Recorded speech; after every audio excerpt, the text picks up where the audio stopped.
A good Erev Shabbos, everyone. Sorry, and I hope that you and yours continue to be well and stay safe, Be'ezras Hashem. One of the very challenging aspects of these times is the effect that this all has had on the economy, on our parnasa. Many of us have lo aleinu lost our jobs. Many have lost income, savings, and we don't know what the future might hold. So the issue of parnasa always looms large, but particularly at this difficult time. I'd like to address this issue, if I may, with a few words of chizuk. And they derive from this week's parsha, from the Lechem Hapanim. How important is it to understand, to appreciate the message of Lechem Hapanim?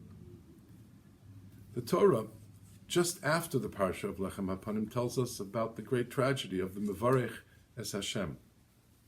Vayetzei ben Isha Yisraelis, and the Torah goes on to say, Vayikov ben ha'isha ha'Yisraelis es Hashem, Vayikalel. He blasphemed. He was Mevarech es Hashem. How could it happen? Rashi, quoting Rabbi Berechia, says, look to the parsha of Lechem Hapanim, described by the Torah immediately before the story of the Megadev. Mi parsha shelemala yatsa. He is, unfortunately, coming with error, with misapprehension, or worse, seeing what the Lechem Hapanim and the message of the Lechem Hapanim is all about, denying the truth of Lechem Hapanim, the message of Lechem Hapanim. And it got so bad that he spiritually devolved to the point where he was Mevarech es Hashem. He ridiculed the Lechem Hapanim. Lechem Hapanim that represent HaKadosh Baruch Hu providing for us, tamid, at all times. Which is why there had to be lechem on the shulchan at all times. The fresh bread would be moved onto the shulchan as the bread of the week past would be moved off. And it was still fresh, 9 days after being prepared. And this he ridiculed. Ridiculing or doubting the power of HaKadosh Baruch Hu to provide. That lack of trust in HaKadosh Baruch Hu is the beginning of so much that can go wrong for us, within us, spiritually. Our ruchnius is so dependent upon trust in HaKadosh Baruch Hu, and that trust relates so intimately with our understanding that it is He, HaKadosh Baruch Hu, who can and will provide. There's a story told about someone who had been amongst those driven out of Spain in 1492, a simple Jew from the Gerushei Sfarad, and he was living in Sfas, in that golden era of life amongst those great giants in Sfas, 15th century, late 15th century, perhaps early 16th century. And this Jew was listening to the speech of the Rabbi, and the Rav told them about Lechem Hapanim, and how Lechem Hapanim used to be presented before HaKadosh Baruch Hu, and that it was on the Shulchan from Shabbos to Shabbos, and that it was an expression of our trust in HaKadosh Baruch Hu, that He will, as always, provide. However, the Rav said, sadly, we don't have Lechem Hapanim anymore. Tragically, with the Beis HaMikdash having been destroyed, we cannot express this trust in God by placing Lechem Hapanim before Him anymore.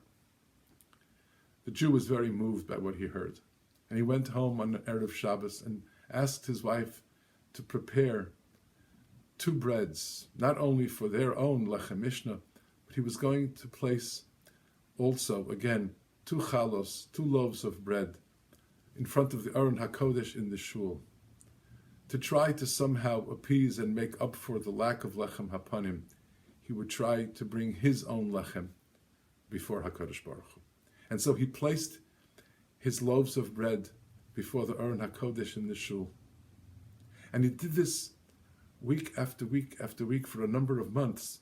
Each time he placed the bread before the Aron HaKodesh and went home, the shamash of the Bet Knesset would come and see that someone left the chalos there, and he would remove them. Perhaps he would use them for his own lechem mishnah, and it would benefit him.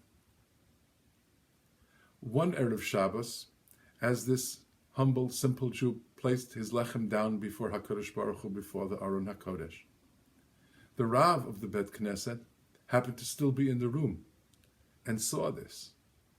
And he asked the man, "What are you doing? What is the meaning of this?" And the man explained that he had heard the Rav explain, as his drasha said, there is sadly no longer lechem upon him, and he wished to somehow make up for it and bring his offering to HaKadosh Baruch Hu. Well, the Rav criticized the man and said how foolish this is. We can't possibly make up for the absence of lechem hapanim, and what you're doing is really just something so foolish and so meaningless. The man was very hurt, very upset, but understood that he had been making a simple error. That very day, a messenger came to the Rav. A messenger came from no less than the Arizal, the Ari HaKadosh. And the message was that the Rav should prepare his tachrichim.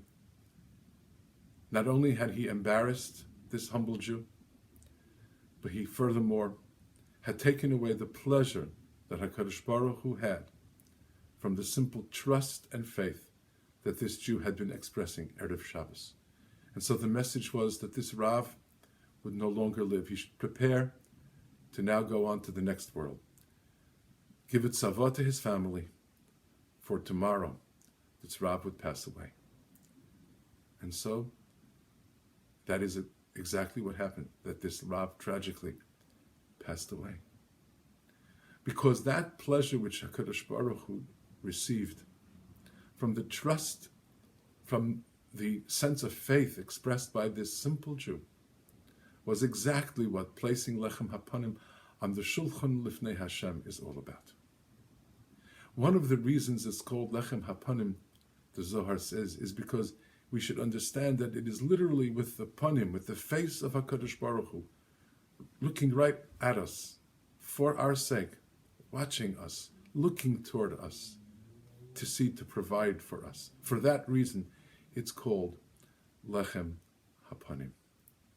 It's so important, as we learn from Parshas Emor, to believe that the shulchan is lifnei Hashem, our shulchan is lifnei Hashem, that the Ribbon Shalom is now providing for us, as we will need, as our families will need.